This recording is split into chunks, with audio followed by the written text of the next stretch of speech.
আমার জন্য বানাইছাও, আমার বাম পাশে আবার বসা রাখছাও। আমার জন্য বানাইলাম, আমার বাম পাশে আবার তুমি তারে বসায়া রাখলাম। তারপরে ধরার জন্য তুমি নিষেধ করলাম। আল্লাহ কি করলে? তিনি আমার জন্য হালাল বলে বিবাহ করতে হবে। কি করতে হবে বলেন? বিবাহ করতে হবে। বলে তুমি আমার বিবাহ করাইয়া দাও। আল্লাহ তুয়া বৃক্ষের নিচে ৭০,০০০ ফেরেশতা বরযাত্রী ধরে বলেন কয় হাজার? ৭০,০০০। ৭০,০০০ ফেরেশতা বরযাত্রী।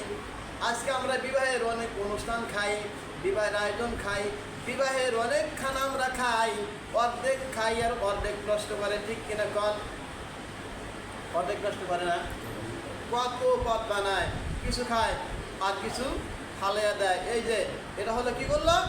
খানা অপচয় করলো। খানা কি করলো? অপচয় করলো।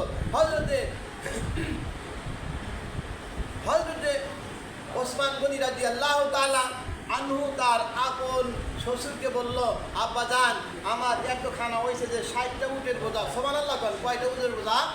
৬০টা উটের বোঝা হলো ওসমান রাদিয়াল্লাহু তাআলা আনহু যে গোডাউনে মাল রাখে, এই মালের চাবিরও যদি ৬০টা উট। জোরে বলেন সুবহানাল্লাহ।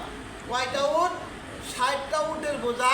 শুধুমাত্র মালের গোডাউনের চাবিরও যদি ৬০টা উটের বোঝা, তাহলে কি মুমিন বদল কুলাইব?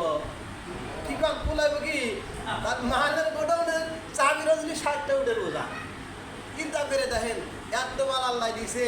রাগ করে আল্লাহ নবীর কাছে যাওয়ার পরে বলেন, নবী গো, আল্লাহ আপনি কিবা করে কোন আমার যেন এই মাল কমে, আপনি সেই বুদ্ধি দেন। ঠিক আছে, খুব সোজা বুদ্ধি।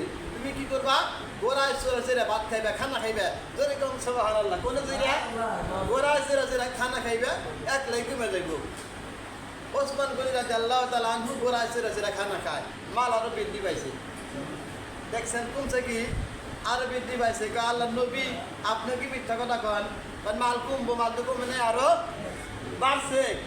কয় কিবা করে বাড়লো? তুমি গোড়া ছেড়ে খানা খাও নাই? বলে খাইছি। কয় তাহলে কি করছাও? কমবো না কে? তখন ওই খানা পরে তখন কি করো? কয় গোড়ায় করে নাই না, তারপরে খাই। গোড়ায় করে নামি তারপরে খাই। একবার একটা খানা পড়লো গোড়ার গোবরের মধ্যে। কিসের মধ্যে?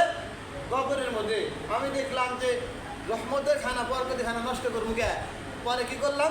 ৭ দোয়ান দিলাম। কয়টা দোয়ান? ৭ দোয়ান দেওয়ার পরে আমি খানা খাইছি। সুবহানাল্লাহ কন। এই জন্য তোমার খানা আর কমবে না। কিছু খাইবে, কিছু ফালাইবে, কিছু নষ্ট করবা, কিছু বাড়াইবে।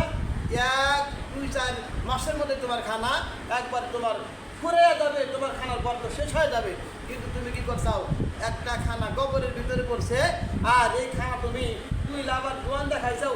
আল্লাহ তাআলা খুশি হইয়া তোমার মাল ডবল বাড়াইয়া দিছে। জোরে বলেন সুবহানাল্লাহ। আজকে বিবাহ